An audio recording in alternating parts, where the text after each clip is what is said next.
Hey, peace and blessings to you. My name is Jerry B. I am the EntreMusician, and so are you. Welcome to another exciting episode of the EntreMusician podcast. This is the space where we concentrate on the mindset, discipline, and focus of the EntreMusician. Today's episode, absolutely no exception. In fact, we begin by giving a huge shout out to our fellow EntreMusician and musical compadre, Ladina Lane. Although Ladina was born and raised in the United States, her and her family have been living in Finland for the longest time. She is a great composer of children's music as well as a dynamic gospel songwriter. Recently, Ladina returned to the United States to attend a Nashville songwriters camp and came back online to tell us that she had met some wonderful people, including Steve Leslie and Bobby Rymer. And wow, she said, these guys are willing to come on to the EntreMusician community and share some of their experience and wisdom with us. Since we are a membership community, usually we keep these type of meetings at a closed door basis, right? Just for the membership alone. But they shared so much wisdom and was so generous with their time. We figured, why not turn it around, turn it over, and open it up so that you can profit from their wisdom as well. Let me tell you a little bit more about them before we begin. Bobby Rymer spent many years at the top position of Almo-Irving Publishing, where he represented diverse catalogues from rockers like Peter Frampton and Bruce Springsteen to Americana icon Patty Griffith to country legend Kent Robbins. When Universal absorbed Almo-Irving, Bobby became director of the publishing arm of Writers Den Music Group. Now, the focus of that group was on unsigned writers, and their roster included Adam Wright, who received a Grammy nomination for Alan Jackson's You Don't Have to Love Me Anymore. Their stellar catalog also produced cuts by Alan Jackson, Bonnie Raitt, Chris Stapleton, Alabama, Ricky Skaggs, and on and on. Steve Leslie, now, many of you might know Steve. He's a Grammy-winning songwriter with a career spanning more than 25 years in the music industry with songs recorded by Kenny Rogers, Mark Chestnut, George Strait, Neil McCoy, Darius Rucker, and on himself. He's a multiple BMI award winner and received a Grammy certificate for the title cut to Ricky Skaggs' Best Bluegrass Album of the Year entitled Brand New Strings. Steve has released 3 CDs on his own. He is a senior faculty member at Nashville Songwriters Association International and a regular contributor to American Songwriter magazine.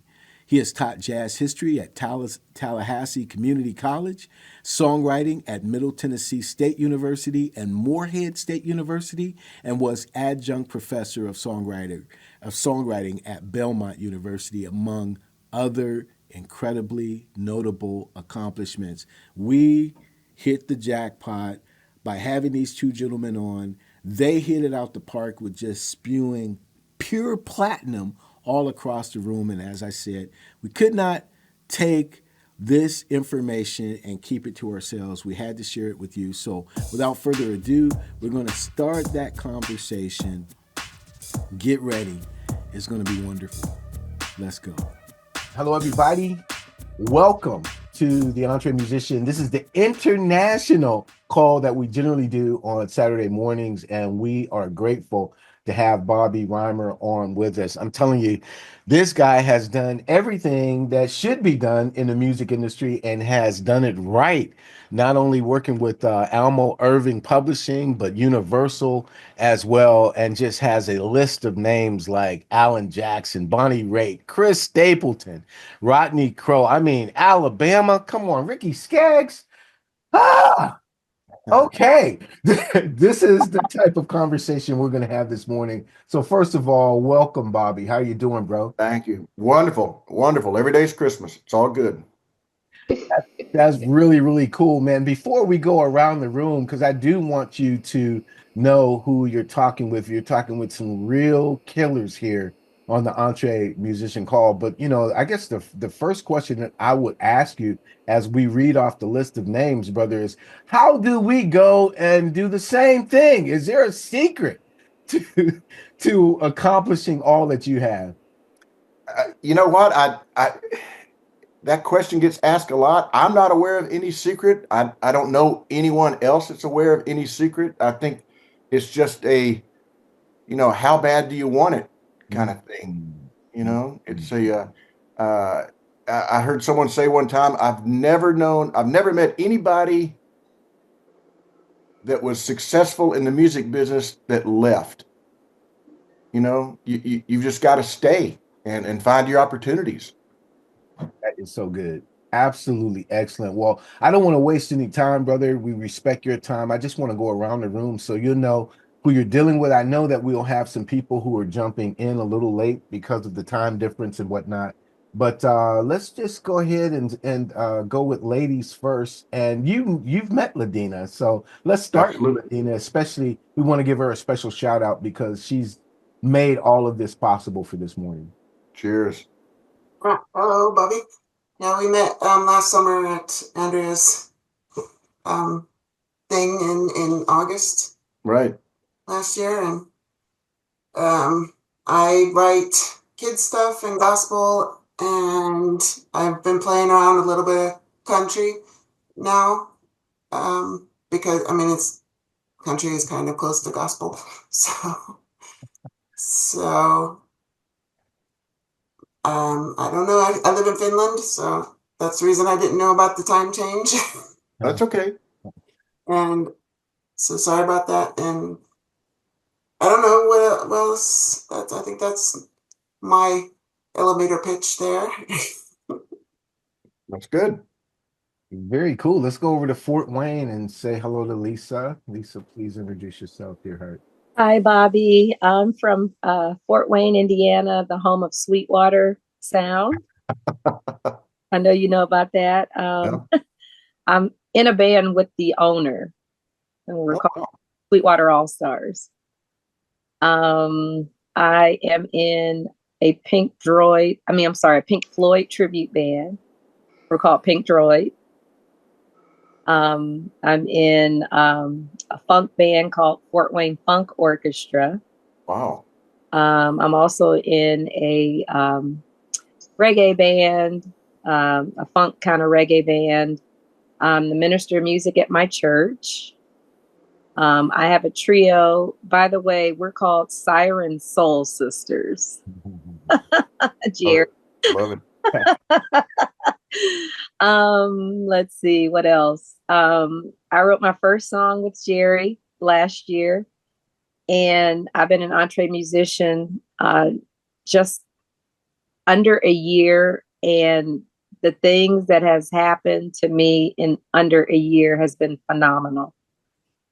Just meeting everybody here, and it's life-changing. And then I'm working on a Americana country album right now with a guy. I don't know. Do you know a guy named Sam Walton? He's like the manager for Richard Marx. Oh, okay. Okay. Don't know him, but know who you're talking about. Well, we're trying to pitch my album to him. Oh, wow. Good. Maybe I can pitch it to you. Why not? Yeah. So that's me in a nutshell.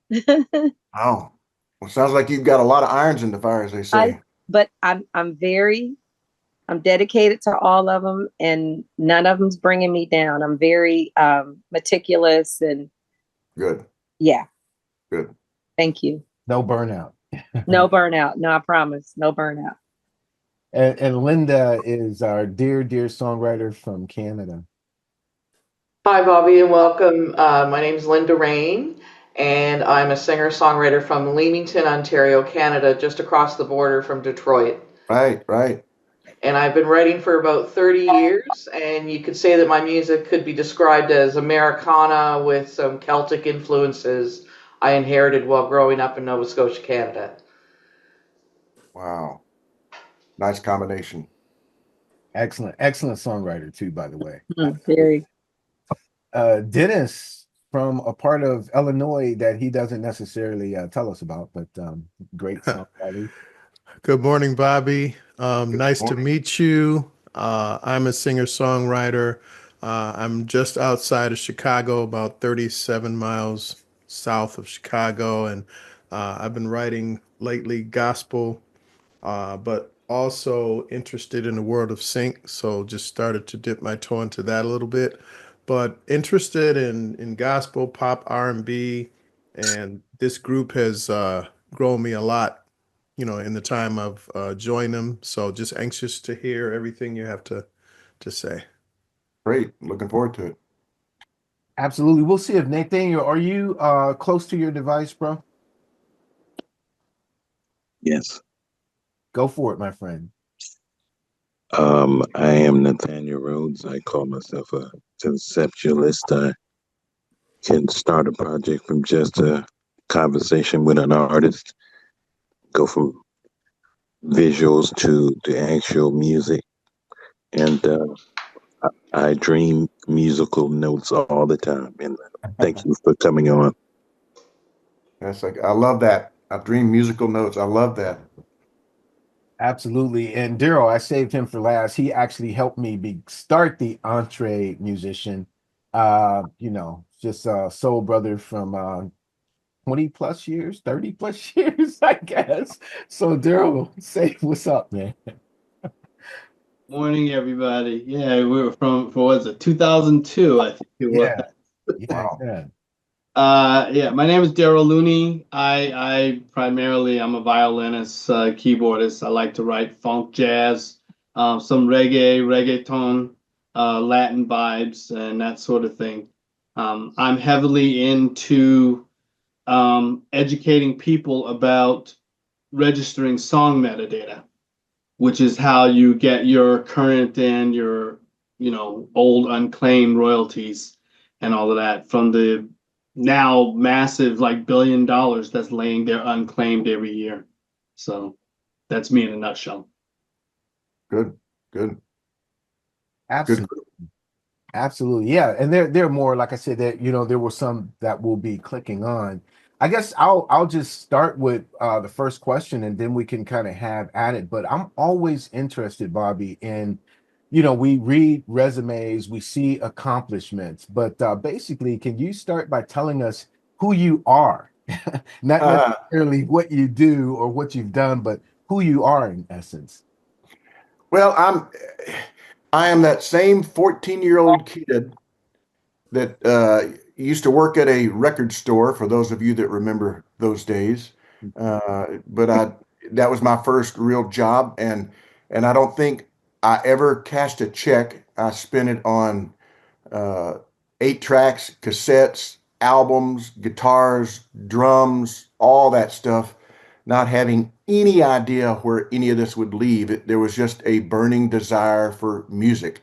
And, one of my favorite quotes is from Duke Ellington: "If it sounds good, it is good." And so I'm not a big fan of, I mean, I know there's genres, but music is music, and you just find something that you love. And but anyway, so that I ended up going to college, and there was a music business degree there, and I got that and got out and started working at a record store again right out of college, newly married.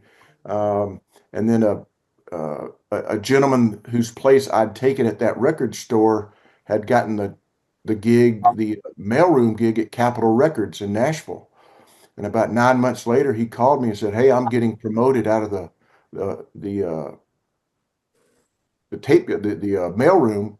Would you like me to put your name down for it?" And he did, and I interviewed, and I got that job, and that was in the '80s. And I was there went into A&R at Capitol, and was there when we signed Garth Brooks, and worked with a number of great artists there. But then in 1990, I transitioned to publishing.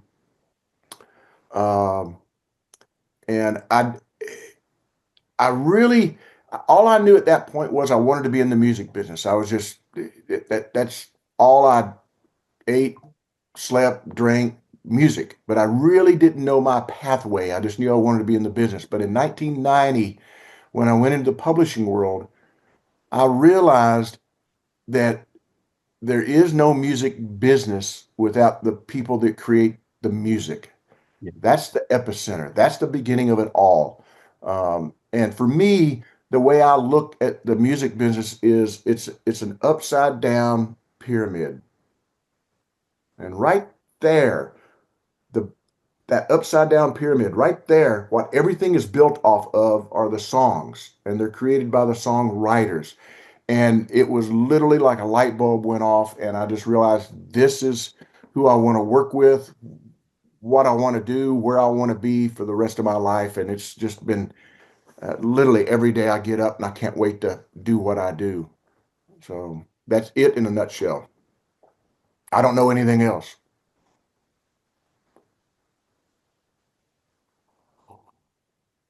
Well, I lost the, oh, I'm sorry. I said that's beautiful because you not only described who you are, but why you are as well. If you can find your purpose, man, that's what's the greatest joy. it is. It is. I agree. Absolutely. Well, I just want to open up the floor. I'm sure, you hit right on the apex of what the music industry is about. It's about the song and protecting the song, promoting the song, making sure the ownership of the song is intact. But let's just open up the floor for questions for Bobby. Particularly, I would imagine from a songwriting perspective. Yes. Go for it, Nathaniel. I would ask, how do you approach songwriting, and do you start with the lyrics, music, or a combination of both? That's a great question, Nathaniel. I don't think there is one way. Of all the writers that I've worked with over the years, everybody sort of has their own unique way. It's wow. Let me okay, for quote young songwriters and beginning songwriters, I think it's very important that you treat this as a job. The analogy that I've always used is that if you want to get your body in shape, you go to the gym, but you don't go there when you feel like it. You have to go, you have to have some kind of routine for you to see change. And I think early on, it's important to do that 3 to 5 times a week. And I think early on, I think you need if you can, keep it around the same time, the same days. You're just like going to the gym, your body will start to react to this. And in songwriting, your brain will start to react to this. Um, but I also think it's important that you don't do the same thing time after time after time after time. Your body will get stale. So what I mean by that is, you know, if you can write on piano, write on guitar, write in different tunings, write lyrics first, write music first, mix it up, have fun with it. I mean, this is the fun business, and you should be having fun with it. And through all of that, you will sort of find out where your strengths are. What you know, maybe one day you get up and music is coming out, and the next day lyrics are coming out. I think it's just important to change that up a little bit, not constantly, but just on occasion, change it up.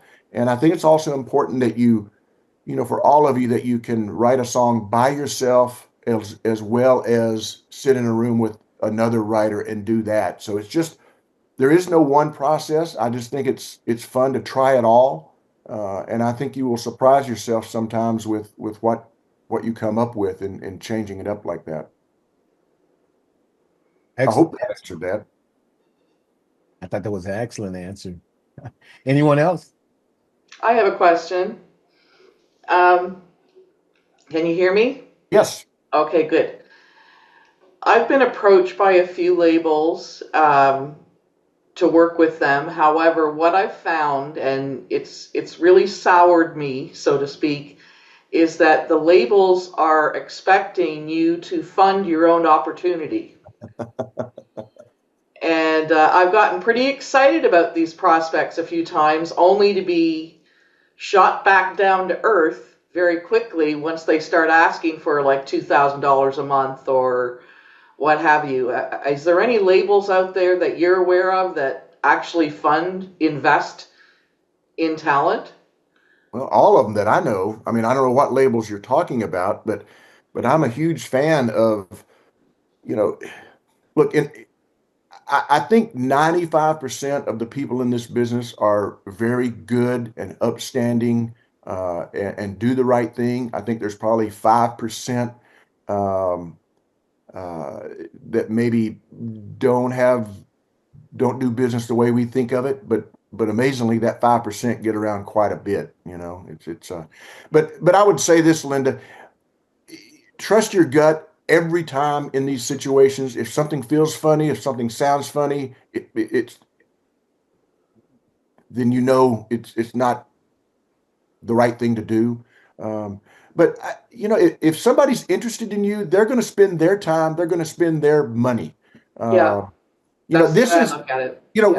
We are in the dream business. We're all chasing a dream. It's not Exactly. It's not unlike Hollywood, So people will. There's some people that will tell you what you want to hear. Yeah. As long as you pay them. Yeah. And that's not the real business. Those are not the people to be involved with. If somebody is really sincere about you and your dreams, they're going to fund that. They're going to advance you the money and probably recoup it on the back end if there is recoupment. But people that ask for money up front I don't have anything to do with them. I walk away. Well, I'm in talks with a label right now from Nashville, and they haven't dropped the ball yet, so to speak. They haven't come and said they want anything from me, but I almost feel like they're building me up only to drop the ball. So yeah. I'm just going to keep talking to him and see what comes of it. So far. Yeah, and if things get to a certain point, if you can find a music business attorney, if you're unsure of some things, not an attorney, but someone in a music business attorney that understands how things function and how things work. When it gets to that point, it's probably good to bring them on board and at least get their counsel. Yeah, thank you. Great question. I have a question, Bobby, in terms of the song itself, because as you said, everything starts from there. And I'm sure as everybody here, you've had some songs that have touched you, but generally speaking, and I'm sure, well, I would guess none of this is random as to what becomes a hit and what doesn't. But in order for a song to get someone's attention, who can take it to the next level, is there a characteristic about that song? Does it have to hit on an emotional level? And, we all know hit songs that we would say, well, that's not the greatest songwriting per se, but it became a hit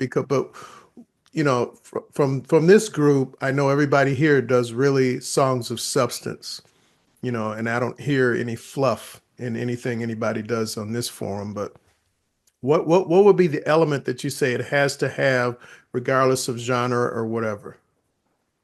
Wow, great question, Dennis. Well, all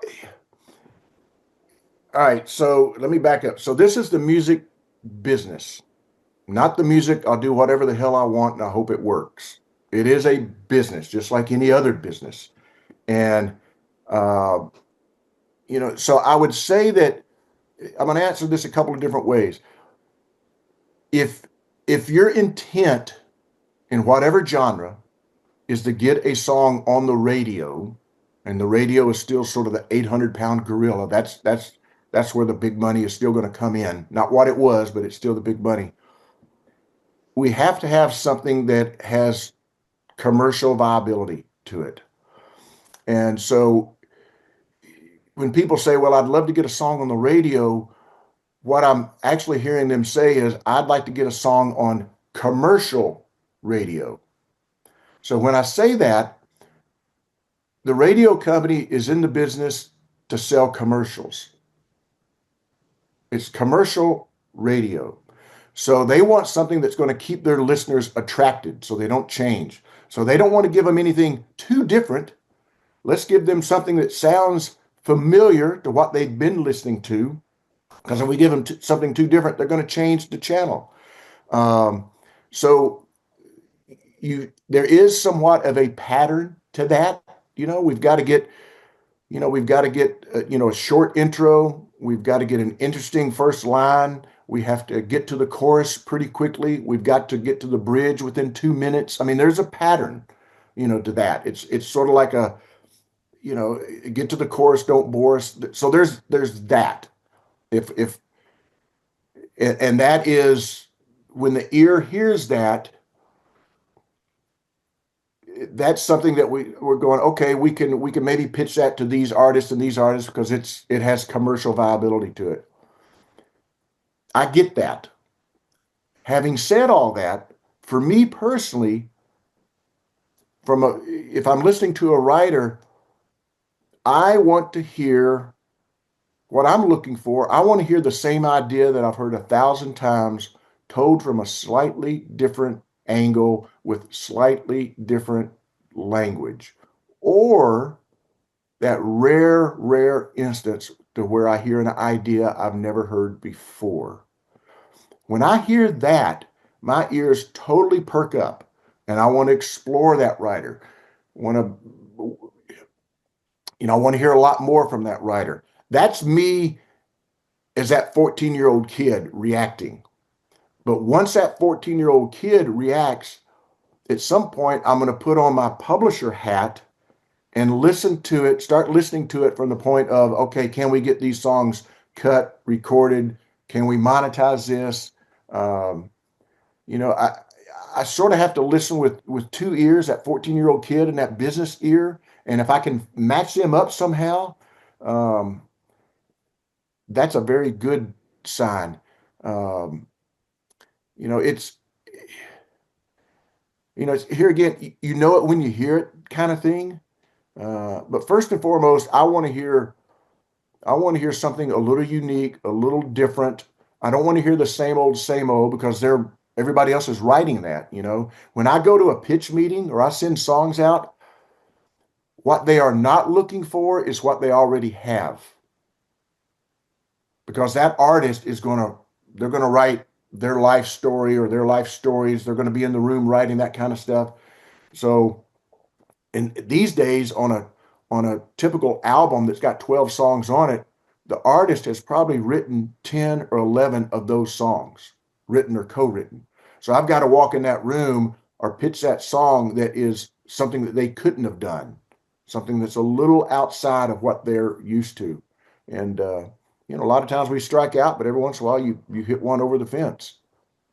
Probably got that answer probably weaved around all kinds of what you were looking for. I hope that answered some of it. Well, no, it answered it, and then I think about the exceptions, like take a song like Bohemian Rhapsody.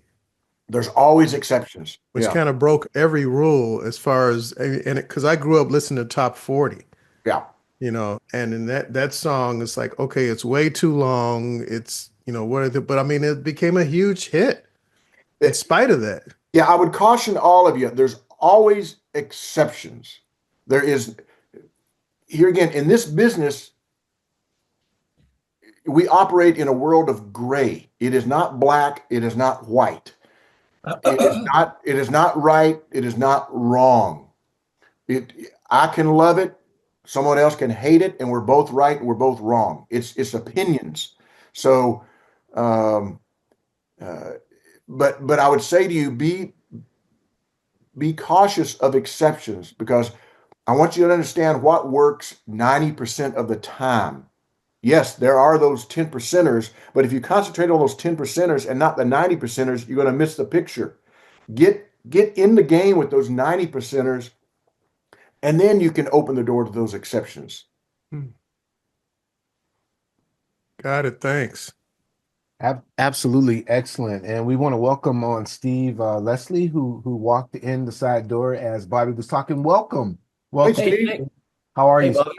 Hey, Bobby. Hey, thanks, everybody. Sorry, apparently we're an hour behind some folks or something. I don't know. I just got the email this morning right as I sat down at the computer, and it's like I'm joining the party late, I guess.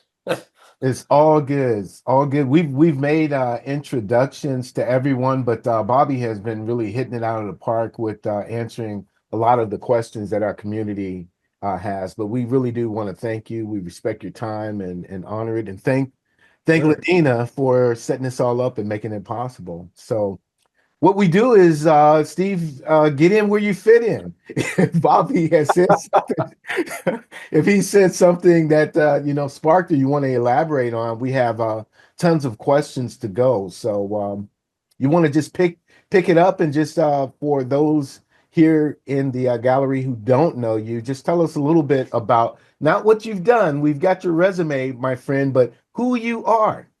We know Bobby's the 14-year-old kid, but now who are you? Any true. He still has that spirit, man. It's hard to keep up in this business, I'll tell you. And the ones that still have that spirit are still around. The ones that don't, or maybe didn't even have it to begin with, are putting on roofs, Wow. which is fine. Nothing against putting on roofs. Who am I? It's funny. I'm writing my new about for my new website that's being redone considerably now. And so my website designer said, it's not about what you've done, not your bio so much but about you. And so I've had to really kind of think about that. I can get too long-winded with this stuff, but because I have to kind of remember who that guy is, because when you're again, my approach to songwriting and the business, but especially songwriting, has always been very objective.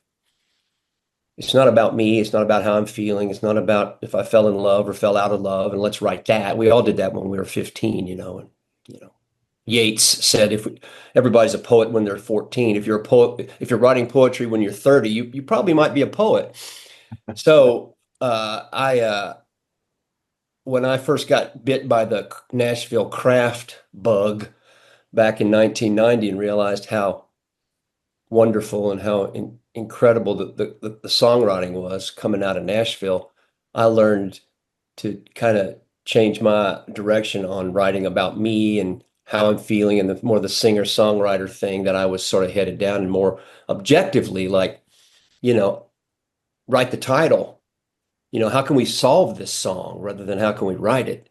It's not as mysterious or as sexy to talk about it that way, but my heroes have always been those writers who showed up in rooms and wrote what was necessary, whether it was writing on assignment or if it was writing the best title that day.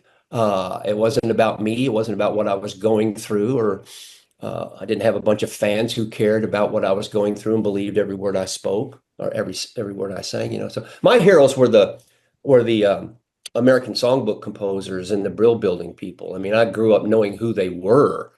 I mean, I was lucky enough when I was 8 and 9 years old for my Uncle Milton and my mom to expose me to those writers. And I knew that there were people who actually wrote songs for other artists to sing. And I thought that was the coolest job in the world, and I always wanted to get in the parentheses, words and music by. I thought that's the sacred space, man. I want to be in there. I don't want to be out here doing that. I want to be in here. All my heroes live here, from Gershwin all the way up to Sondheim, all the way up to Jimmy Webb, all the way up to Gary Burr, all the way up to on and on and on and on. And Brill Building too. And of course, when that singer-songwriter period came, they said, we can write our own songs. Thank you very much. Mm-hmm.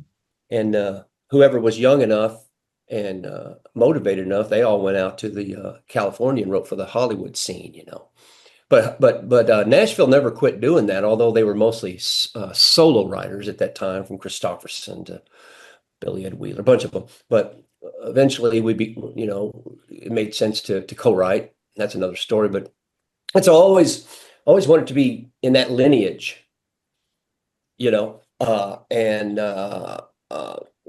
so again, meaning to say, who am I? Well, when I walked into a room every day for 34 years, I put on a different mask depending on who the character was in the song. Yeah. I might be Carrie Underwood one day, and I might be George Strait the next. Yeah. Depending on how true that song needed to sound.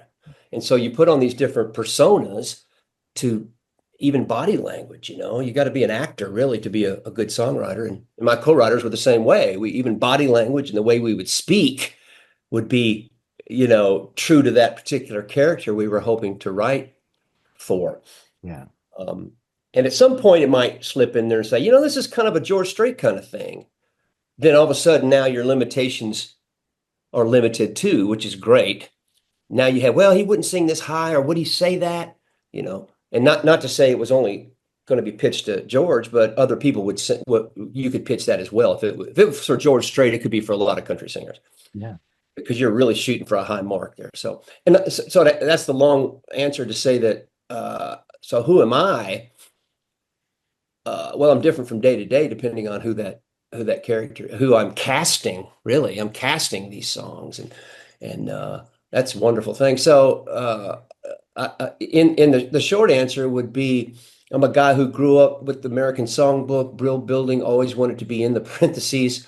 I had a natural gift for playing the guitar. I don't really remember learning. It's probably came pretty easy. I got tired of working at Allied Fence Company when I was 20 and decided to go to college because they were making it easier to go to college. Thank you, Jimmy Carter. And so I said, well, I guess it's music. And so I had no idea what I was getting into when I went and studied jazz guitar, which was the only major for a guitar player other than classical guitar. And so I said, well, I'll do jazz. And I had no idea what I was getting into, man. And it took me 5 years and every summer to get out of that school, Morehead State University, which I got to say, I just got elected, not nominated in the Alumni Hall of Fame, which was really beautiful for me because that college meant everything to me at that time. Those teachers and they, I wanted to quit every single semester. It was just so hard to learn how to read music and learn how to those chord changes and learn how to improvise. And oh my God, so if it wasn't for those teachers, I would have never. They saw something, they kept me going, and they allowed me to be the songwriter in class in school. Actually, my last recitals were all songs that I had written myself. So I've got that more sophisticated is not the word for it, but more I don't know, exposed to music that is a little bit more complicated or a little bit more sophisticated. Maybe that's the word than country music. Although I hold country music as high as anything that I've ever been a part of, or I wouldn't have done it just for the money or whatever. I mean, I love when I first heard those songs coming out of Nashville in 1990, I couldn't believe the level of craft that I was hearing, and I would say that it was just as high a craft as the American Songbook was during that time, from 1990 to about the bro country thing, about 2015, 2017, when that sort of writing and craft and male sensitivity and those kinds of things sort of changed, and the backlash was more simple songs, more bro, more male oriented, more trucks, more beer, more, which I like too. But so that period, I showed up in 1990, man, and I hit the ground running during the most incredibly creative time since the American Songbook, I would think. And so the About Steve is kind of an amalgam of all of that, which I claim and proud of. I guess if I had to, when I'm writing my own songs for my own projects and it's in the solo writes, it's a combination of more sophisticated chord changes with lyrics that hold up because of the Nashville requirements of craft. Mm-hmm. And so it's a combination of that. I think when you hear those, when I write those, that's kind of who I am in all of this. So that, and so sort of there it is, much as I know. That's an absolutely excellent answer, for sure. I want to open up the door for anybody to ask any questions. Of course, I have 150 of them myself, but I don't want to hog it. But Ladina, I see you're off of mute. Do you have a question for Steve? Well, when you do a demo and want to pitch it to a songwriter like yourself or to Bobby, how finished does it need to be? Now, well, that presupposes that I can help you. And I don't think I can. I mean, I can listen to it and go, hey, cool song, or hey, I would do this, or I don't get this part, or man, this is a hit. But as far as taking it to the next level, that's not something I'm in a position to do anymore. I'm not in the game that way. I don't have a publishing company like that. And I could blow smoke up you and say, oh, send it to me, and but I won't do anything with it. I mean, that's harsh, but it's the truth, And I mean, I'm not even pitching my own songs for country music anymore. I'm doing other things, doing more teaching. I mean, I'll write with artists occasionally, who show up. Got an appointment on Monday morning with somebody who came well recommended, and a wonderful young artist who is really, really good and has a good work ethic. And it's like, this is probably worth my time, because you never know. But as far as helping outside writers, other than doing workshops, which I love to do, and offering advice, craft advice that way, I really would just, I mean, I might admire it and like it or have my opinions about it, but as far as taking it that next step, I'm not in a position to do that. Well, I'm still in that game to Yeah. a certain extent. But Ladina, I would say that for me and for a lot of publishers, maybe not all of them, here again, I'm a huge fan of not spending money if you don't have to. Yeah. So for me, I just want something that I can hear the lyric, I can understand the melody. It doesn't have to be fancy. The phone can be ringing in the background, the dog can be barking to a certain extent, but I'm listening for the song. I'm not listening for the production. Now, if I have to take that song and pitch it to somebody, we probably need a cleaner version of that. And depending on what the song is, I think the majority of songs can get by with what I call a glorified clean guitar vocal or piano vocal, maybe a harmony part, something like that. I think when you get into the point of doing a full production for pitching purposes, I think if you're not in Nashville and you don't understand the sounds and the tones that are current, you're going to miss the mark. It's going to sound dated. It's going to sound odd. It's going to sound different. And they will probably turn that thing off before they even get through the first verse kind of thing. So I'm a huge fan of, if the song can stand it, an acoustic flavored demo that you don't go too crazy with the reverb and effects and stuff like that. That way, that presentation is somewhat timeless. It won't be dated per se.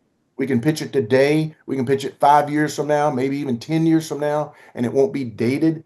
I think if you run into people that say, hey, if you can demo that song for me, let me hear the full thing, I think those are the wrong people to pitch songs to because they don't have any ears, So Hey, Bobby, if I can, exactly right, man. And let me just interject a little bit there, because what you're saying is exactly right. And when I ran that publishing company, it was the same thing then as it is now. And I would support that, what you're saying, absolutely. And one of the things that I've noticed that will keep a songwriter back from actually sharing or pitching or, a really great song is the fact that, I still need to do a demo and I got to save up money for the guitar player and I got to find a studio. And it's just another way to shoot yourself in the foot, right, and not believe in the quality of what you're doing. So a good, clean guitar vocal, like you said, a great song will speak through that. And also here's an interesting thing, I think, psychologically. When somebody like yourself or me back in the day would hear a really great, of course, that's where it starts. If it ain't that, don't. Now, do you know the difference, folks? Hope so. So it starts with that. It's got to be great first, it can't be good. Yeah. Got to be like, dang, this is like, okay. And then there's an element of discovery that happens too when somebody like Bobby hears a song. I'm assuming, because it was that way for me. You hear a song that's good, clean guitar vocal and it's killer. Then you're like, I don't think anybody's heard this yet. Because it's not produced, it's not, I remember Erin Enderlin was that way, when she was pitching songs, I'm like, gosh, that's raw. Chris Stapleton was that way when he pitched me, when I brought him to town. He sent me these songs that were just raw, and it was complete. No one had heard these yet. No one heard the potential of this person with guitar and vocal. And so it was kind of like, man, you want to pick up the phone and call Frank, hey man, you need to hear this. There's that excitement that happens when something sounds like it's been spent a lot of money on. It's probably been pitched around a lot. Certainly 12 people have already heard it in the studio. And so there's an element of discovery, I think, that you lose if you're spending a bunch of money on a demo, especially if the song, it's got to be great to begin with. Yeah. Yeah. You just reminded me of something, Steve. I remember I asked James Stroud, who produced a ton of great records in town. I asked him one time how he wants to hear his songs. And he said, I want to hear songs that I can add things to. And I said, what do you mean by that? He said, well, if you pitch me and it's not true with everybody, but if you pitch me a song that's fully produced in this style, in this manner, and I'm playing it for an artist and I'm saying, well, we're going to take away this, subtract this, not do this. They look at me like I've lost my mind. But if you send me something that's very basic, I can say, okay, we're going to add this, add this, add this, add. They can go with that. They can understand that. Well, here's a story, firsthand experience on that very thing. The very first song I ever got recorded and allowed me to stay in the game was a song called "Let It Rain" by Mark Chestnut, which and my brilliant co-writer Roger Springer. Check this out, folks. We had already done a full demo on this thing. Full demo, right? I mean, steel guitar, the whole deal. Full demo. Roger was singing it, killing it. Probably a year prior to the happening, Roger had an appointment with Tony Brown, who was producing Mark Chestnut's greatest hits.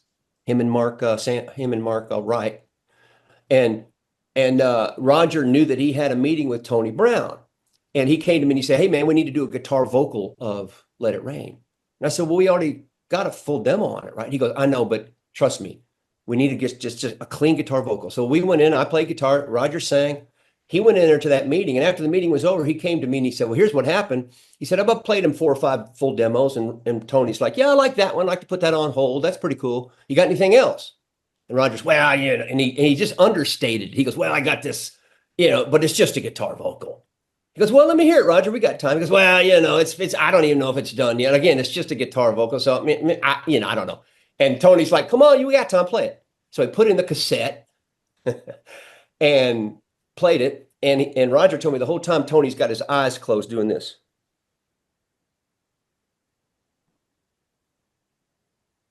He was hearing the entire production that he does. He's a producer. Some producers aren't. Some producers want to hear the full demo and go, "Okay, guys, play it just like that, except more expensive."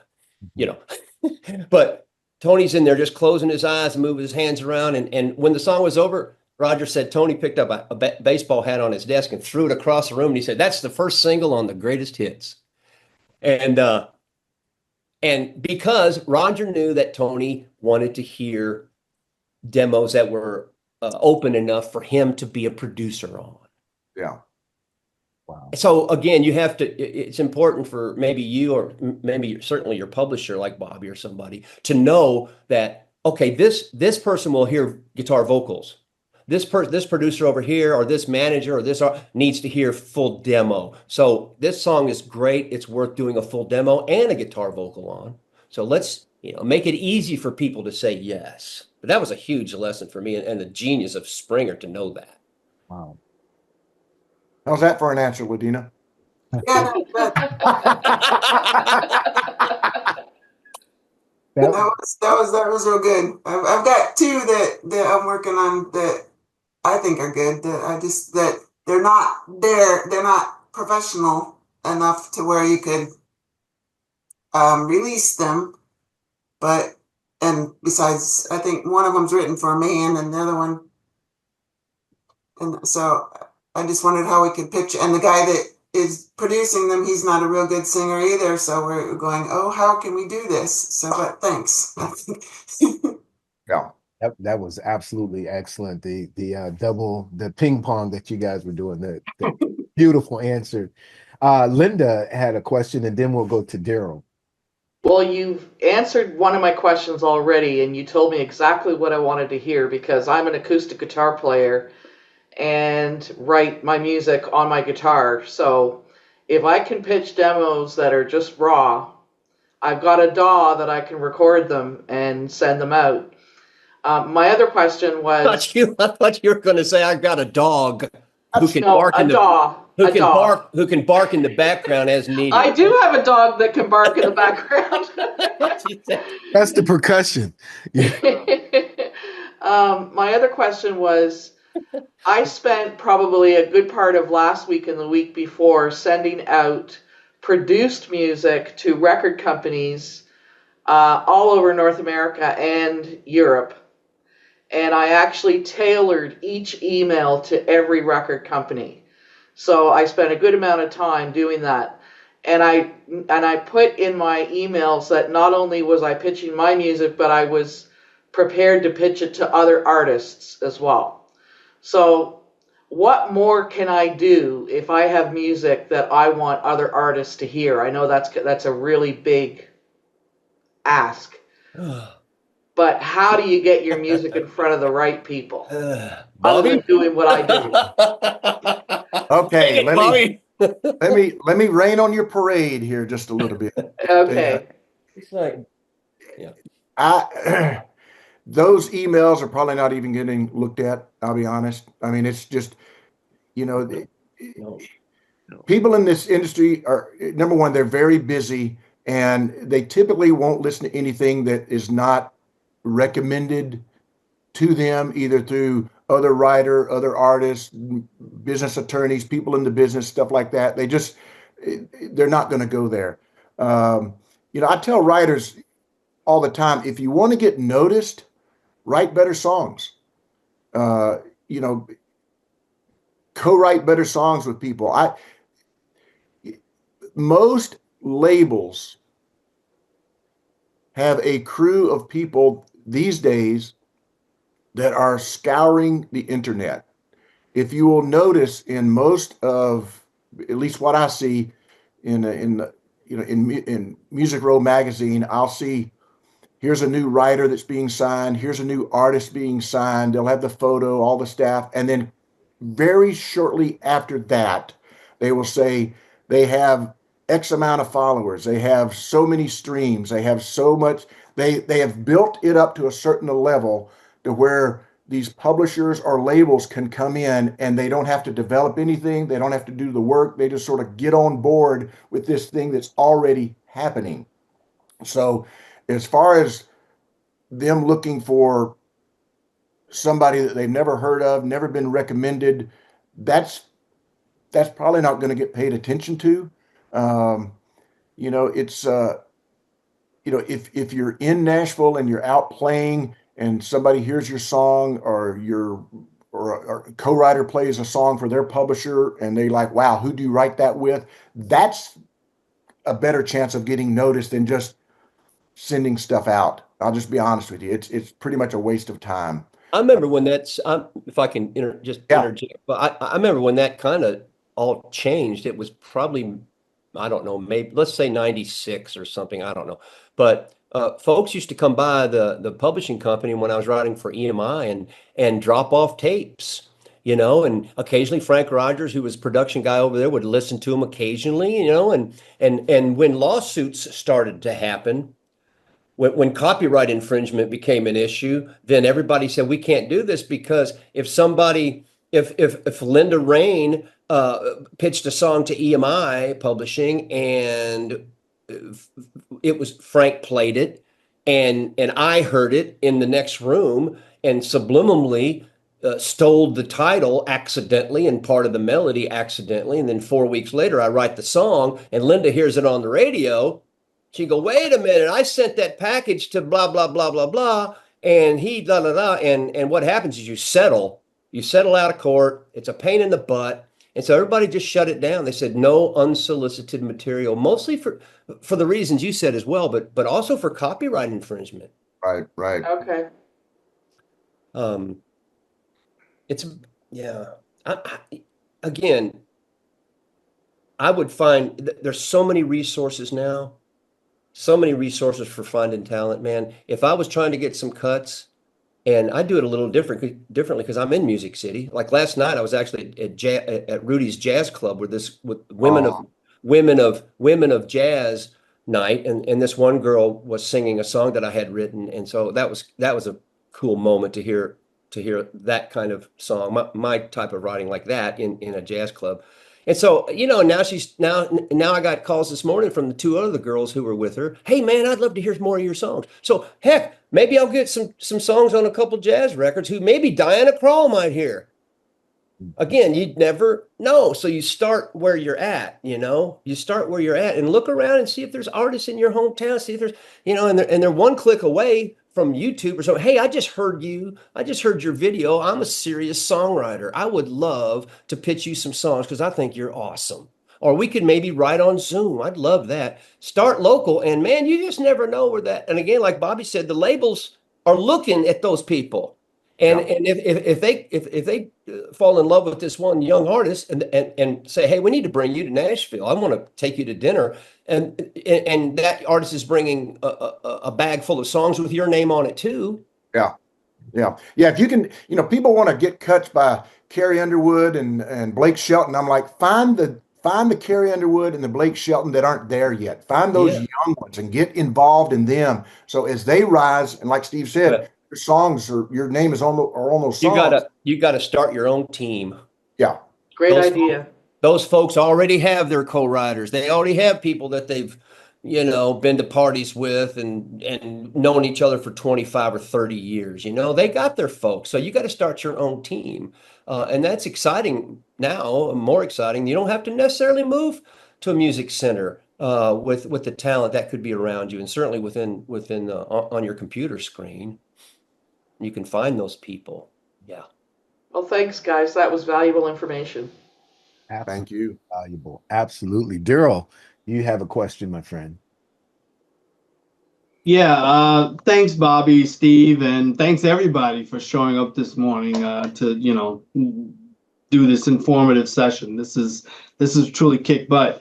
I just want to plug Linda and Ladina and Dennis the other day.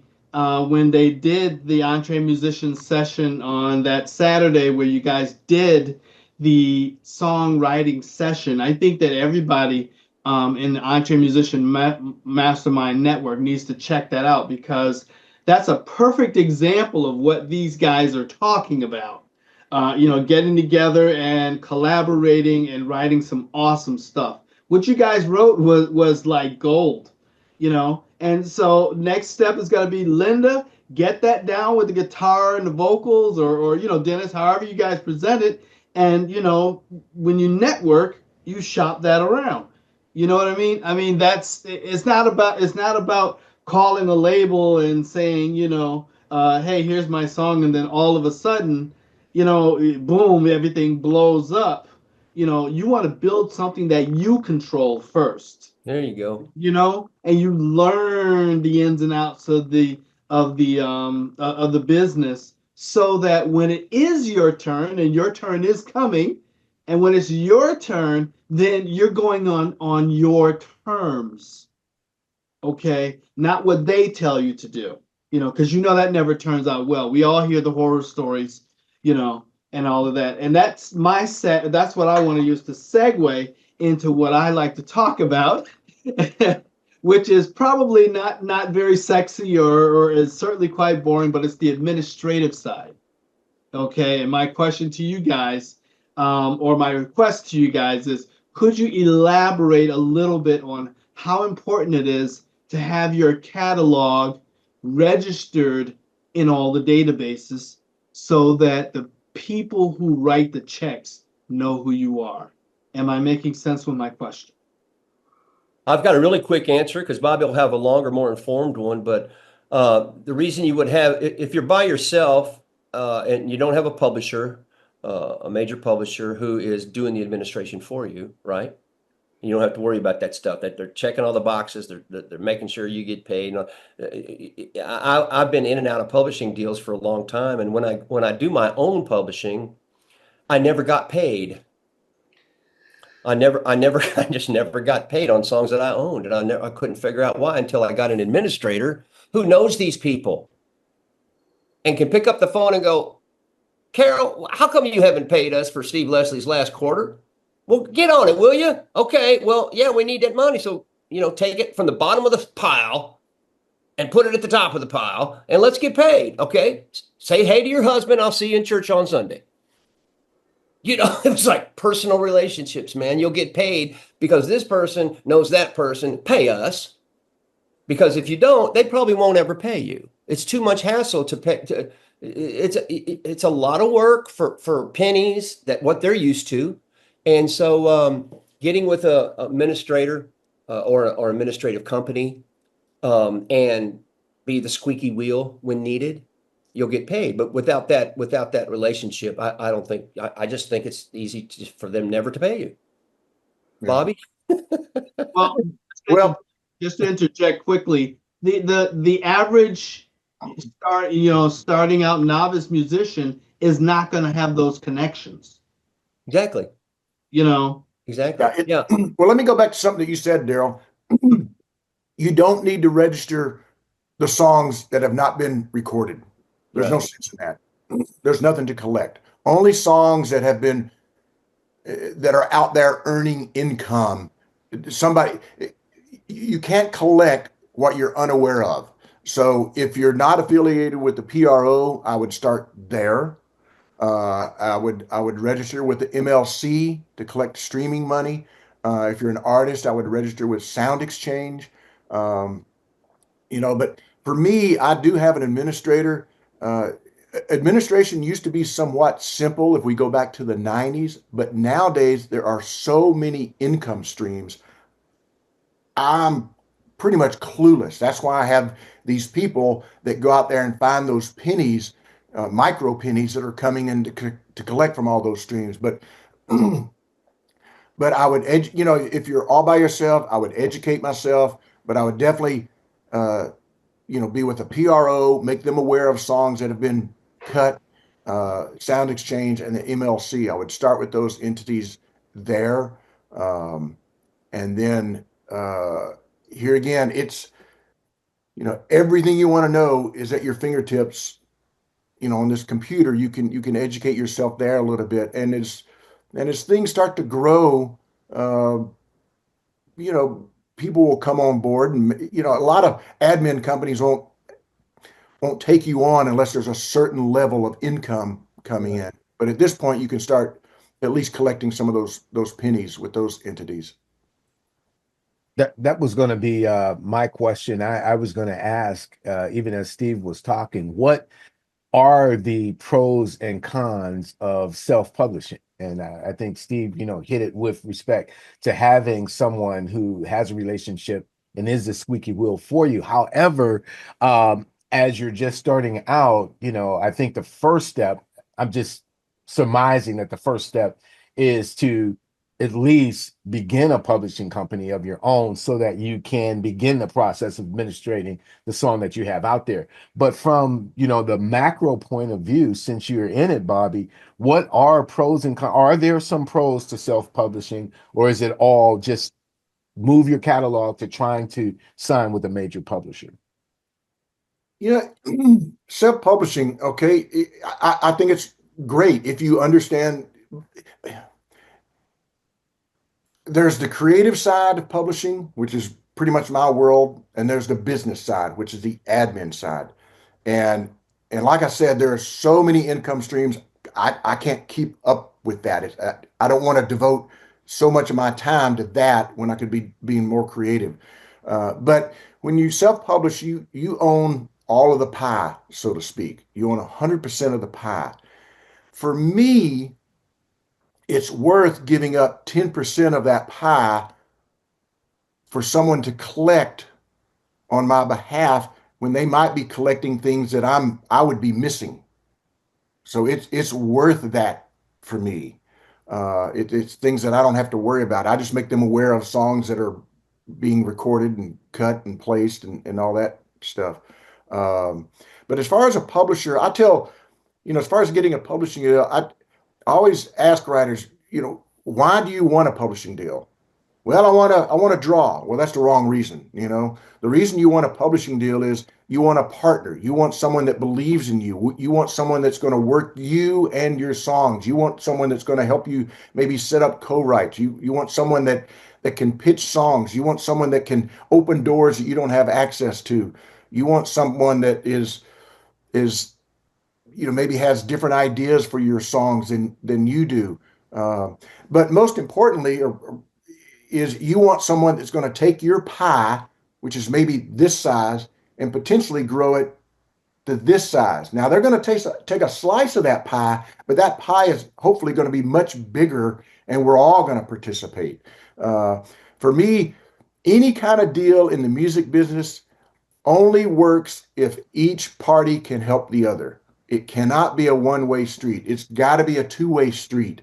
And so in my situation, I always spend a lot of time with a writer that I'm interested in because I want to get to know them. I want them to get to know me.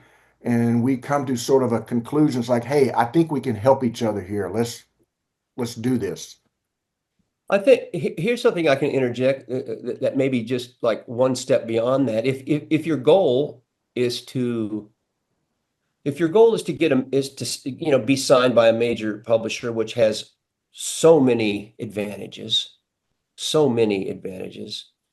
then starting your own publishing company now is really a good idea, because if you get that business together and you have your own name and you're registered where you need to be, and it looks and acts like a business, when you take that catalog into a major publishing company, then you are in a better negotiating place than you were if you just go, I don't really know much about it, but here's some songs. Because you know what's going on, you know what the boilerplate things are in contracts, and you're a professional, and these people like dealing with professionals, and you'll get a better deal on your catalog if you bring it in, if you're in a stronger negotiating place, because you know what you're able to, you know what they're thinking, and they respect you a little bit more because you are a business person as well. But you're in a bit stronger negotiating position with your own publishing company going into a major publisher, for sure. You might get half your publishing instead of giving it all up. You might get a 50% publishing deal. It's smart. That's very cool. I'm sorry, Bobby. No, that's a good point. Yeah. We're hoping that we can quote you guys on this, because that was truly awesome. Yeah, absolutely. That is truly awesome. Good. Well, let me ask this question then, with respect to streaming, the big elephant in the room, because we've heard the horror stories and the hero stories, and I'm more conservative in my thinking, so I don't believe in the word fair.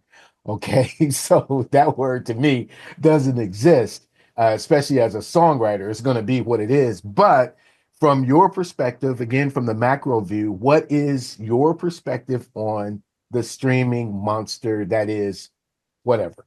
Spotify, Well, whatever. I got a quick answer there. I don't consider it something that can be conquered. I don't consider it something that can be solved fairly. There's your word.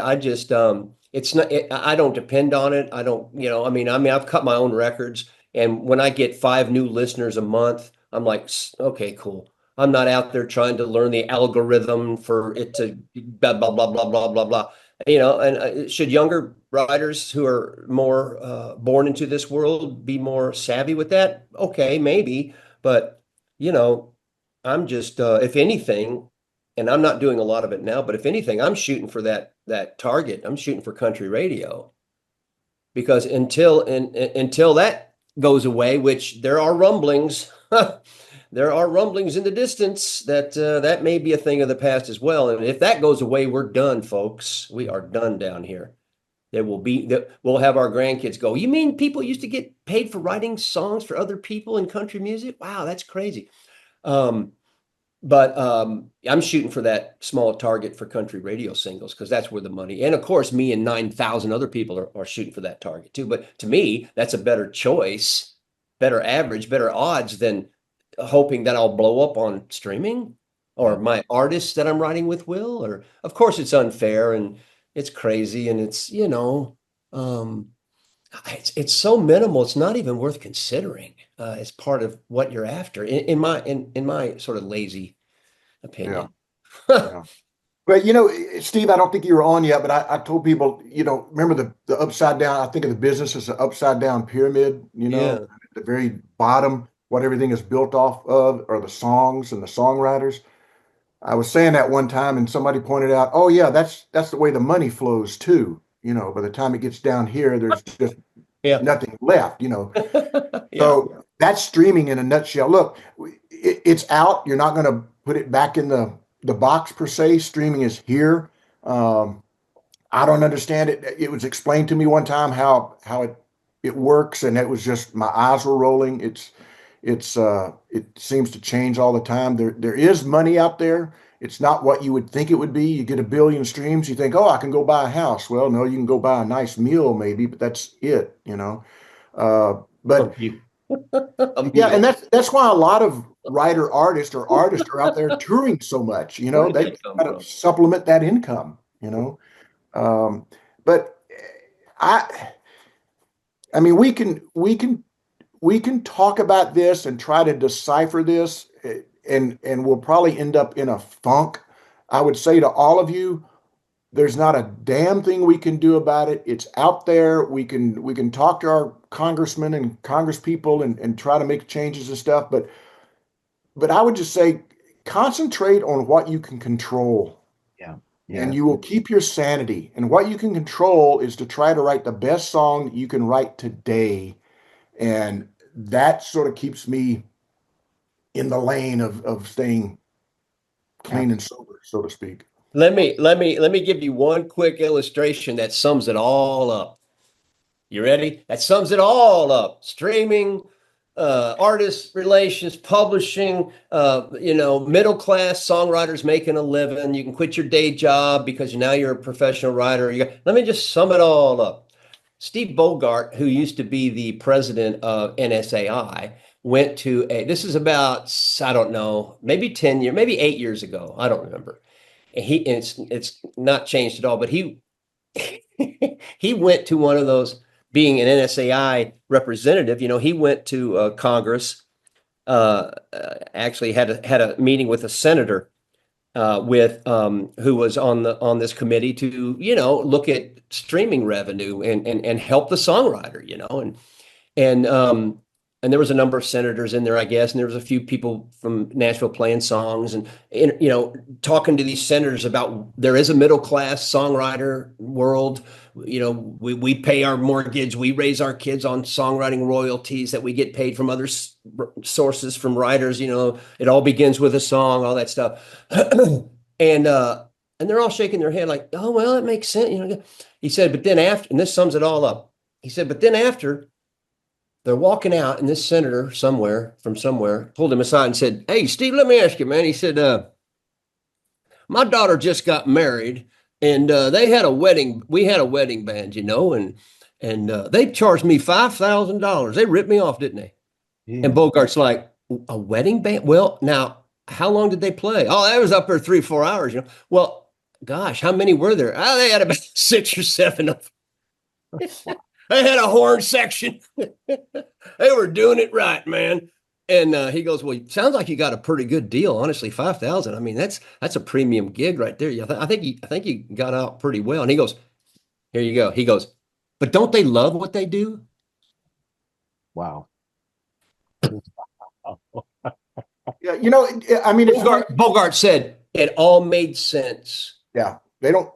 But if you love what you do and you're smiling when you go to work and you got a tune in your heart and you're walking around thinking you might need a bridge and whistling and stuff, you don't deserve to get paid well because you're not angst and you're not in the Starbucks line going, yeah, goddamn boss is on my ass again, blah, blah, blah.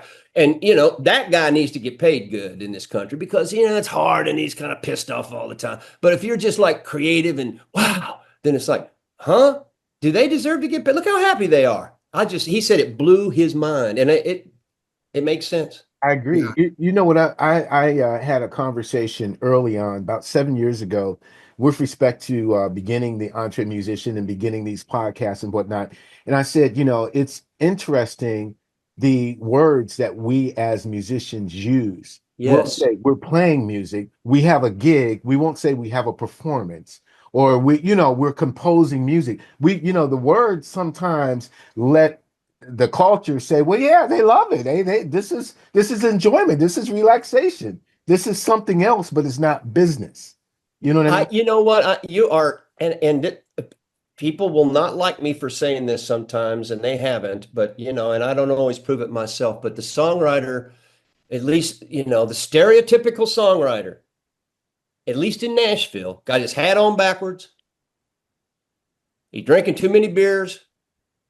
He's dumb as a fox, which is a compliment. You know what I mean? There's that, oh, shucks kind of thing. And they got their hat on backwards and okay, I'm from Kentucky. I know what that is. Okay, but that persona ain't going to get paid well. Yeah.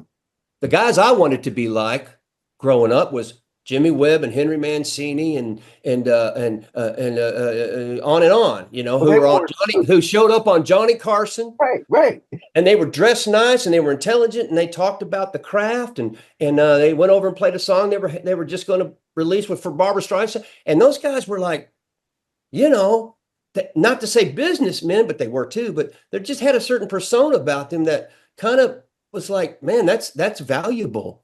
And until that's changed, and it won't be, I just think songwriter, and like you said, it goes with the lingo, with that sort of casual, oh shucks kind of thing. And that's fine, but viewed from the other side, it's taken so casual and so, whatever. It's not a real job, because these guys are having so much fun and all this stuff. So I don't know. I've tried to, make that happen. For me, it's a conscientious thing. When I go out to play, I dress nice and I think about it, and and I might not be. I'm not scared to talk about the craft, and it's been misunderstood a lot. But I just think in a little way that may be helping the persona to change. A songwriter as being really really an artist worthy of respect. Well, you look at the inference of jam sessions. Well, we're going to have a jam session. And we're going to be at Charlie's bar. And Charlie encourages you to bring all of your musician friends in on Thursday, so that he could sell drinks. But, you guys, hey, we might give you a hamburger, maybe. But just keep the music for it. Because look, don't you love what you do? Right. And the musicians buy into it because they're lined up around the block to play or perform for free. Well, that's the thing in Nashville. That's for sure. You could dress up and be all nice and intellectual and go out there and play your songs and expect more money, but there's going to be some guy who's just as good as you, ready to do it for nothing, for free. Yeah, and I'm sure there's plumbers that love what they do, and electricians that love what they do, and people that put on roofs that love what they do. But you're not paying for, going back to the band, you're not paying for those 3 hours. You're not paying for that. You're paying for those thousands of hours that they put into learning all of that to entertain you. That's what you're paying for. Yeah. I don't know if you have in Nashville, like we did in Ohio for years and years and years, and maybe today, but the exposure. Oh, you're going to get exposed. There's going to be 5,000 people there. This is the cause. You guys come out. We'll pay you next year, but right now, we'll pay you next. But then next year, they're going to get another band. I will tell you this, though. Here's a little lesson I learned. And maybe you got to have some credibility first. I don't know. But, I get invited to I won't say where, but like a songwriting festival, workshop thing, and come and play and hang out and maybe teach a workshop and do the end of round 2 nights in a row and all this stuff. And guess what, Steve? It pays $250, man. But, man, it's, all the beer you can drink. And they got great food and, they're going to love you. And I go, I can't leave town for less than $1,500, man. No, man, I love you though. Are you sure? Yeah, I can't leave town for less than $1,500. Okay. The next day, hey, we got a sponsor. We got you, man. We'll see you on Tuesday. Oh, the money showed up, huh? Go figure. So you got to be willing to walk away from some of those things, man, and say, no, I don't leave town for less than this, because they got the money or they don't. And if they have it, oh, looky there. That's right. That's And a if they good want you, point. that's fine. Don't devalue what you do, Absolutely. because as soon as you do, there's no value. And also, don't pretend like so much fun. I say walk around as a songwriter, wearing black all the time and going, oh, I got to write another damn song. I hate this shit, Got to try to rhyme orange. It's horrible, Oh man, I know. Okay. I see your hand, Dennis. Man, I know you have a question, and then I have another elephant in the room. But Dennis, go for it, bro. Are you guys good? Are you guys good on time? We want to respect your time. Yeah, I'm good. I've got another 45 minutes, 30, 45, whatever. Very cool. Dennis? Yeah, Steve said something that really stuck out to me, and I know him and Bobby might have the same answer, different answers, but looking at this as someone standing in front of several doors that all lead to the same goal. You said that, I think Steve said something to the effect, he's kind of focusing on Nashville radio, but you could be successful going down different paths. So I'm wondering, now I always know for myself, I'm not locked into the idea that I need to be a recording artist myself. I would be perfectly fine with saying, okay, 2 of your songs were recorded by these artists, and you're still getting the credit for writing the song, blah, blah, blah, versus, I need to be center stage and the next big thing. So my question is this, should your weapon be more of a rifle where you're focusing on one avenue, but also open to different things, or as a shotgun where you're casting this wide net? And I know both work, either one could work for different people, but what's more effective from somebody starting out? And by the way, when I was much younger, which I'm not, they might say, well, Sonny, just keep working on your craft. And one day, well, that doesn't hold true for me. I'm in my 60s, so I want to see some results at some point. And I'm willing to invest, as I've already done over the years. But from this perspective, at this point in life, should I be focusing on one avenue and just work that, or just say, oh, just keep it wide and see what happens? You want me to start, Bobby? Take it. Well, I'll give, again, every situation is different, right? I think so. Whether, if age has something to do with it, it may. Okay. Here's what happened to me. And this was and I teach my students this is a huge thing. I came to Nashville with a bag of songs, back in 1990. And I got an appointment at BMI to meet with Jody Williams, this gentleman who was over there at the time, and now he's back, and now he started his own published company again, and he's a major player, but well respected in this town. And I got an appointment, which you could back then, to play some songs for Jody, and he was an artist publisher relations guy, which meant he was the middleman between new writers coming in. I'm sorry, writer publisher relation. He was the middleman between young writers or old writers coming into town and the publishing field, the publishing landscape.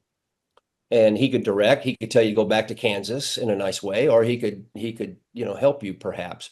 Well, I came in with a bag of songs and I had prepared for a couple of years, really solid.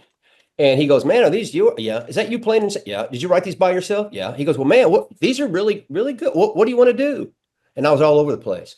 I'm like, well, maybe I could be a studio musician. I had to get more guitars. I love jazz, but really I love country music, and maybe too young old for an artist, but I could put on a hat, and, I like writing stuff and, maybe be a studio. I don't know, maybe, blah, blah, blah. Basically I was just, asking for him to get me out of retail, just help me get out of Tallahassee, man, which I was living at the time. And his eyes just rolled back in his head, and he's like, well, okay, I'll tell you what, next time you're in town, give me a call a couple months before and play me some more songs. And good luck. Okay. So something clicked between then and the next time I came with all my stuff in my car. I was moving here. I was moving to Nashville, and I had another meeting with Jody, and I came in with another bag of songs, and something clicked between, I don't know if I read it somewhere, or I don't know, dreamt it. But I'm sitting in the same spot, and he plays, hey, man, these are great. These are all, man, Steve, these are really like right down man, these are good. What do you want to do? And I looked at him and I said, I want to be a songwriter, a staff songwriter at a major publishing company. And he picked up the phone. He goes, okay, you know what? EMI is this new. I just had lunch with and connected the dots, and I was signed like 3 months later. I made it easy for him to help me because I knew what I wanted. Even if it was just fake it till you make it, man. And I've given that advice to young writers and artists, and it has worked. I've had them come back to me. Erin Enderlin was one of them. Again, I bring up her name. And because there is somebody out there that can help you, but they got 8 seconds to know what you want. And they ain't going to solve it for you, And if you can just come up, I say practice it in front of a mirror. Come up with, especially if you're an artist, and Erin did this. She would, when someone, forget who it was, Scott Borchetta, somebody came up to her at a writer's round and said, Erin, you're really, man, you got it going on, girl. What do you want to do? Which means, do you just want to be a writer or do you want to be an artist? Which basically what that means. And she came up with, and she spit this thing out that gave me chills. Something about, I'm a local girl who moved to town. I want to just bring country music to the world because it's in my heart and it's in my soul. And I feel responsible for carrying on the tradition. And I about cried. And you talk about inspiring. And he picked up the phone. It's like you got to make it in this case. And maybe the shotgun thing is one thing, but it didn't work for me. And I just made it easy for someone who can help you to help you. So good. Yeah, I totally agree with everything that Steve said. I think it's good to come out, first as a rifle, focus on that target, and then once you're established, you can go pick up a shotgun and spread out a little bit. But I think each of you know your strength, and I think that's what you play to. And I am a huge fan of that 8-second, what Steve referenced, 8-second elevator explanation, not only in who you are, but a lot of times when I hear a young writer play me a song, I say, okay, you got 8 seconds. Tell me what this song is about. And then, well, it's sort of, all right, then it's not clear. You're not clear on what you've written. I love the 8-second deal. Yeah, practice it in front of a mirror, man. I mean, Barbara Streisand I read her autobiography. She used to do that before she went out on stage because she's scared to death every time she stepped out on stage, man. Same kind of fear it would be playing in front of Jody Williams.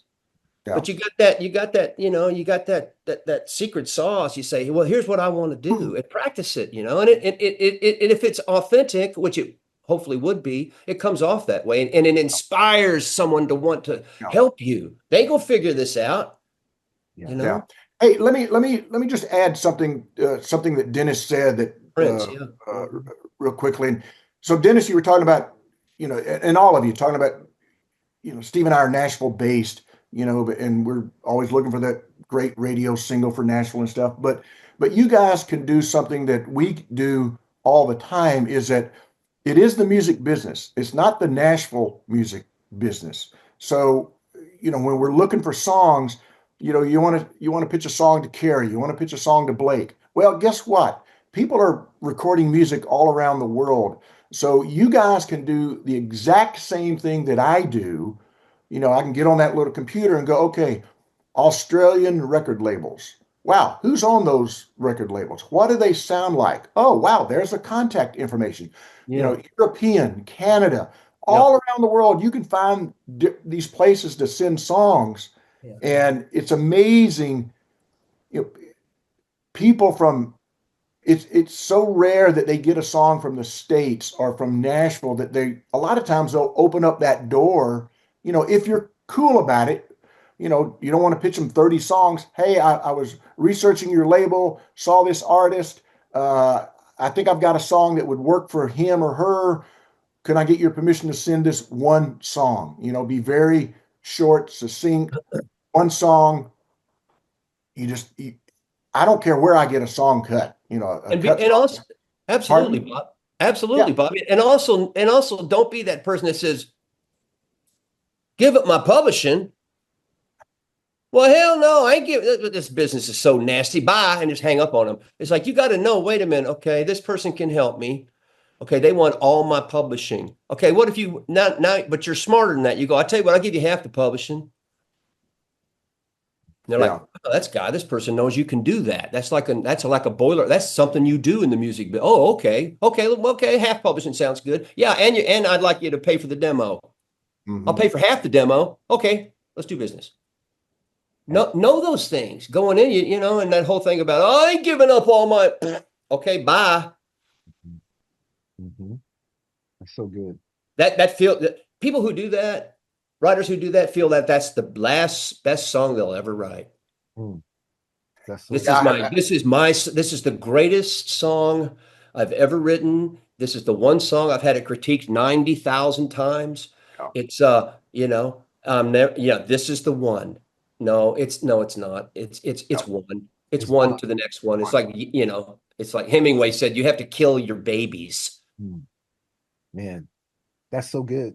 This is solid gold information you guys are sharing. Absolutely bona fide solid gold for sure. Platinum. Go past the gold into the platinum for sure. Well, I have one other question, but Daryl put it in the chat, and as we were talking about streaming, we have a fellow entre musician. His name is John Bruce, who formed a company called Stage Dive. So stagedive.com, he is perching right against the unfortunate things that are happening in streaming, because that company is paying 50% from the first second to the artist. They want to be the partner. They're the distribution company. Your song, 50%, $3.99 a month for the listener. No corporate sponsors, no major label artists. So you might want to check that out. I wish he was on the call this morning. He's going to kick himself when he watches the replay, because he should have been here. However, we love him. He is an entre musician. John Bruce, stagedive.com. Now, my question is, because we have a very prolific songwriter on, her name is Margot Fitz. And Margot Fitz has brought to us an interesting conversation, because she does employ some AI in her writing. She owns all the lyrics and whatnot. I knew it was going to come out at some point. We have to talk about your perspective. And Margot, you can jump off of mute if you want, dear heart. I'm sure I'm not representing you well, except to set up the question in Nashville and what you guys are doing. What's your approach? What's your perspective on composers who write using an AI model of any stance? Ooh. Well, let me think about this. It reminds me of the days when we would say Napster. That's good. Nah, don't worry about Napster. That ain't nothing. CDs are going to be around forever, folks. Don't worry about that stuff. AI, forget about it. Yeah, right. I got an email from a co-writer about a month ago, and he said, man, I just did a demo on a song we had written a long time ago, and I just really loved it. Would love to pitch it to Bluegrass. I go, cool. I clicked on it, and I'm like, dang, man, who's the singer? I said, this is a great demo. It's right up. I mean, this is great. Who's this singer? I want to use him. He comes back and says, it's all AI. And there's that quiet, there's just silence. I'm like, yeah, that's damn good, you know? Now, it was our lyrics, our melody, my guitar play. It was just a guitar vote. It was a work tape. Well, I won't, right? But he plugged, whatever that means, plugged the work tape into a program that substituted my voice and my phrasing with pitch correction, everything, to that person's voice, young, country, sounding a la Blake meets whatever the hell it was, and then replaced my acoustic guitar with a different instrument and added a mandolin on top of that.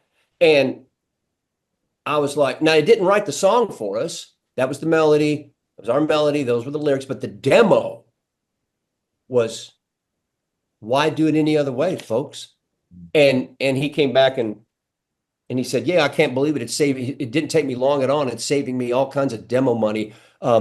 I won't something about that I've been spending on all my musician friends.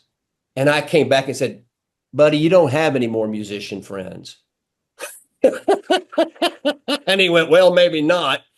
So the demo thing blew my mind. So goodbye studio, goodbye guitar player, goodbye drummer, goodbye blah, blah, blah. And I love those. I love the studio. I'm a musicians union person myself. I love all that. But why do that when you got a demo? Now, major records, okay, probably for a while. But the demo, dear God. Now, I'll say this, and I'll let Bobby, but I'll say this about using it as a writing tool, Margot.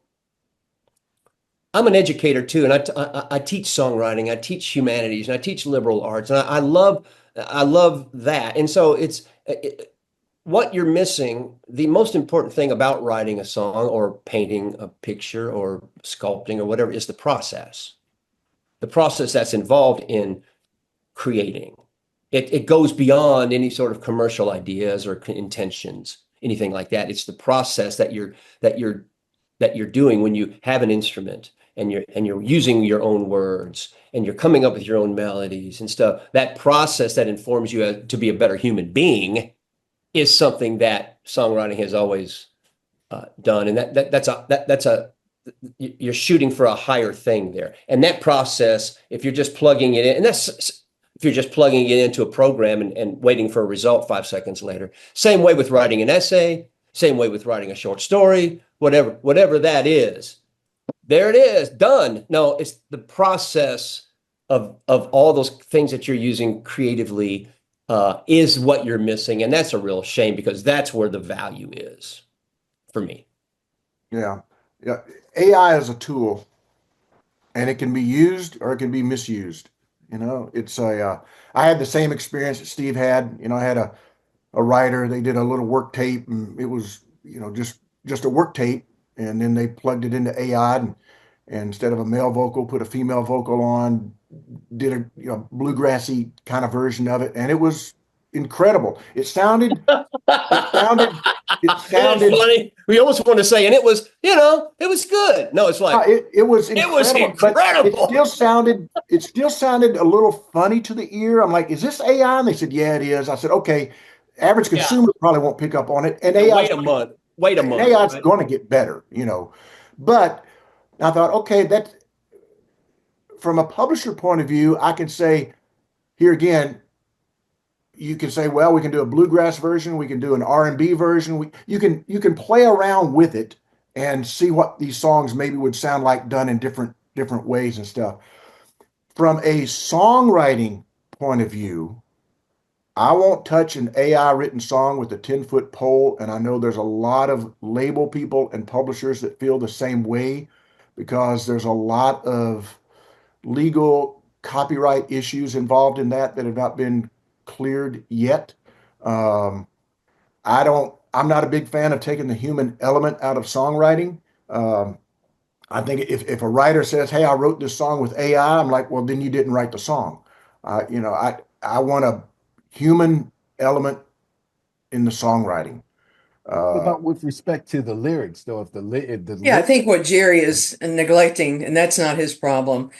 I'm a Christian lyricist, and I'm doing this simply as a ministry and not for remuneration. And so I'm in a little bit different field. I don't care about watermarks. I don't care about ISRC. I don't care about anything. I've got my music all over the world, and if it touches a heart and changes a life, that's what it's about. So I'm 100% the lyricist. I do use human input. I'm with a label. They mix it, they master it. So I'm 75% human and 25 AI. I have, I think for a beginning, it's not a bad teaching tool. You can put in a cowboy song about the guy who gets killed at the rodeo and his wife is weeping at home, looking at his picture. I don't know. And then you come back with this lyric and it's like, you know what? It's like 40% kind of good because that line is from the George Strait thing. Oh, and that's a Willie Nelson line. Oh, and this kind of came from that one song that but I wouldn't be against putting in, especially think about the, especially talk about thinking outside the box, man. Because publisher and everybody's looking for something. Well, at least they say looking for something new because everything's been done. Well, it's not been done if you put into AI. Cowboy meets astronaut at a Starbucks. Yeah. See, I don't ever use them for lyrics. And it's like, Ever. but that's an interesting generative tool. Like, wow, that's never been done before. Now, what if I move this around and hey, what if, so especially for beginning songwriters, I think it can be a pretty good tool to say, this is okay, so this is how you can make it better. This might be a first draft of a beginning writer. Let's see how we can make it better in a rewrite. I can see that. But for me, again, it's the process that's Sure. the most important thing for me, and not what's downstream. That's the most important thing. So if we lose that, I don't want to be. If we lose that, I don't want to be a songwriter. Well, I have just to support Margot. She is writing, and that is a process for her. Mm-hmm. It's just that, like, for example, I'm a singer. I'm not per se like the greatest writer in the world, but I emanate vocally. That's my gift. I'm a percussionist. I can't pick up a guitar and just, go to town on it, but that doesn't make me not a musician. And Margot has stated that she's not a physical musician. I didn't want to get the two mixed up. I know Margot said that she's a lyricist and she absolutely that's her gift. I'm not disparaging gifts at all. I'm just saying that if I guess I was picking up on Bobby's thing. If it's an AI generated lyric, no, that's not what she's doing. Exactly. Not at all. I was making the distinction that there's definitely a distinction I hope was drawn there, but yeah. Yeah, the whole thing for bringing it up is because you guys have accomplished, you are where most of us are aspiring to go. And because AI is such a big conversation, and when you have an EntreMusician in the room who has been utilizing AI for writing incredible, I'm talking, that's the word, incredible. It's not just like when we have our listening sessions, we're not like, oh, Margot, that's pretty cool. Everybody's like stunned.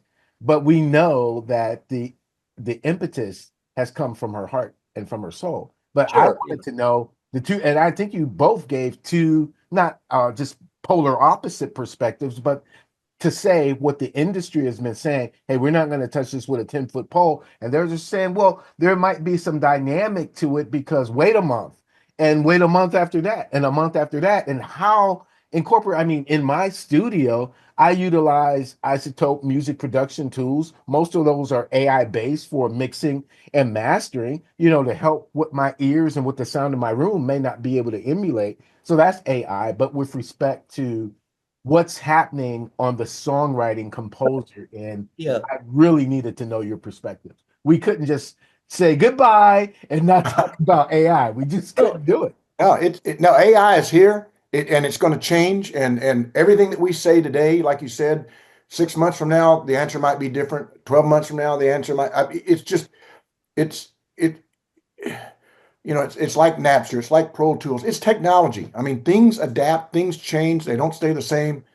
For right now, I think it's an incredible tool, but like I said earlier, it can be used and it can be misused, and I just think you have to be very careful in how you use it. I think you just have to claim your process. If I was 22 years old and writing songs, AI would be just part of the deal, man. Like my son, 23 years old. It'd be just part of the link. It's part of the process. My process, I'm 66. Guess what? I'm going to be the last guy out the door with an acoustic guitar and fingernails and a yellow legal pad and pencils that I ordered from New Jersey. Yeah. That I've been using ever since music school. That's my process. That's what I love. I love pencil on paper. I love acoustic guitar, finding chord changes I had never done before. And that's what I love. I'm lucky, I guess, in some ways, because I'm sort of, do I have my head in the sand? Well, yeah, but it's sand that I have cultivated my entire life, and I'm pretty good at it. So that's kind of that's what makes me happy, and And I don't care if it gets cut anymore. I'm not after that anymore anyway. I've kind of been a season of my life that's if I get a cut, great. Oh, cool. Well, just put the money over there. I'm busy working on this thing. So, but yeah, it's definitely here to stay. I think it's exciting for young folks. And I remember when the guitar tuner came out. Yeah. I'm like, oh man, no, if you can't tune by ear, now I can't tune a guitar without a tuner. But I remember when the drum machines came out as a drummer, and it was like, okay, we're going to be displaced, right? But what I learned to do to get better sessions was program a drum machine. Yeah. It's just like I became a great programmer. So then, I'd love to hear this AI question. I'd love to hear this AI question posed to session musicians. I mean, they just must be shaking in their boots. Well, they're adapting. Yeah. And the others are putting on roofs, that's just the way it is. Now, live music, maybe a little, maybe not, maybe. I don't know, man. I don't, in the end, and I'll shut up. In the end, if I get goosebumps, I don't care where it comes from. Mm-hmm. If something just blows my mind and I got goosebumps and that line, that lyric line kills me, I don't care. I don't care where it comes from, man. Just don't tell me. I could care less. It's the end result. If AI can give me goosebumps and make me cry over a line, then good. I'm all for it. Well, one day you guys will have to come back on to one of our listening sessions. We've kind of exhausted our time for it today, but love for you to hear what this group is doing when your time allows. But yeah, sure, love to, man. Ladina, you set this whole thing up. We want to thank you for it. You're off mute, so we're going to kind of have you ask the last question or have the last word, and then we'll get closing statements from our guest, and we'll call it a session. But thank you, Ladina, for inviting Steve and Bobby. We really appreciate you for that. God bless you.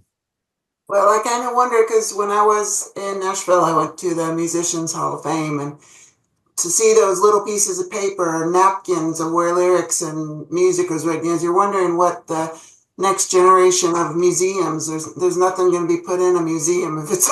But I remember when I was going through because my dad's cousin's in the Hall of Fame, Jim Horn, second cousin. Oh, wonderful! Yeah, man. Yeah, so I went to see his display, but as I was seeing those little pieces of paper, I was going, I got those pieces of paper in my at home. But it just doesn't seem like it's it's like photographs anymore. They don't mean as much. Yeah, I really miss going in writer rooms and looking at like Steve said, looking at their legal pads and seeing lines crossed out and this. Oh, why didn't you follow this idea? You get to see a little bit of the magic, the way songs are put together.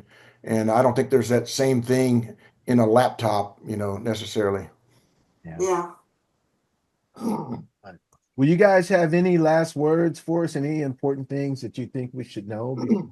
We call it a day, and we do really thank you. I hope I'm speaking for everybody. I'm sure I am, for your time that you've invested and the wonderful information that you shared with us is just incredibly valuable. Thank you so much. Take it all with a grain of salt. We are not preaching the gospel here. Things change in this business, and follow your passion. That's all I've got. I don't think you can ever go wrong with following what you love. So beautiful. Need felt. Create the taste. Create the taste. No one has ever said it better than Ralph Waldo Emerson in 1968. In 1868. All right. I read this in an essay he wrote called The Poet, and I completely blew my mind because it's the same advice for artists or someone who wants to live an artful life, which is more important than getting cuts and all that stuff. That's why the process to me is the most important thing. He said, are you ready for this? Now I'm going to have to read it twice because you can't get it the first time. It's so good, so deep. He said, trust your talent. Make the need felt, which only you can provide. Create the taste by which you shall be enjoyed. Trust your talent. Make the need felt. Make the need felt, which only you can supply. And create the taste by which you shall be enjoyed. My goodness. Wow. Beautiful. It sure is. So to me, that's right on the wall. That's still kind of the mantra for being an artist or living an artistic life, and whatever resources or tools you need to get there, that changes with the times. I don't bemoan any of that. I don't disparage any of that. I'm not too nostalgic when it comes to those kinds of things, Oh, remember carburetors, I miss carburetors. Really? But like I said, my process is what I do, what makes me happy, and what I'm cultivating would be more of the pencil on, pen to pad, ear to heart, and pen. What do you say? He also said this: pen to pad, eye to line, and ear to heart. Beautiful. Oh, that's beautiful. Beautiful. I live for those kinds of things. Thank you, guys. Absolutely. Yeah. Thank you. Thank you very much. Peace and blessings to you all. And hopefully we'll see you soon when your time allows. I hope so. Thank you so much, guys. Look forward to it. Thank you, Ladina. Thank you, Bobby. Good seeing you again, Bobby. Steve. See you, buddy. See you, buddy. Well, I certainly hope you enjoyed this marvelous conversation we had with Bobby Rymer and Steve Leslie. I'm telling you, they were just bestowing gems of wisdom all over the room, were they not? I hope you got a lot out of it. I certainly did. Learned a lot and reinforced some things that I had been considering. So I want you to know that this is the type of thing that happens all the time within the EntreMusician community. We meet weekly Saturday mornings for our international community, as well as Sunday evenings for those of us who are on stateside. We talk about relevant issues which help sharpen us as musicians. We sharpen our mindset, discipline, and focus. We challenge each other. We even have listening sessions where we open up collaborative opportunities. It's a lot of fun, a lot of serious fun, because we are talking about things that really do affect our careers in a very real way. If you would like to get involved, all you have to do is just click here and you can just, schedule a 15-minute Zoom call with me. I'd love to know more about your artistry and for you to ask any questions you need to concerning the EntreMusician. I think it'll be a great fit, especially if you're over the age of 50 years old. Not exclusively, but especially because this age group here is really on the grind, and we're really doing some great things as we look around the room. Great people, great hearts, great music. Well, here's what I like to do. I'm going to stop talking. Okay. I want you to like, if you wouldn't mind, this video. Subscribe to our channel and tell everybody you know, and maybe 20 people you don't, that you get down with the EntreMusician. That would do well in helping us to spread the message that is so important for musicians everywhere. My name is Jerry B. I am the EntreMusician, but I tell you this every week. It's very important for you to know that so are you. We will see you again next time. God bless.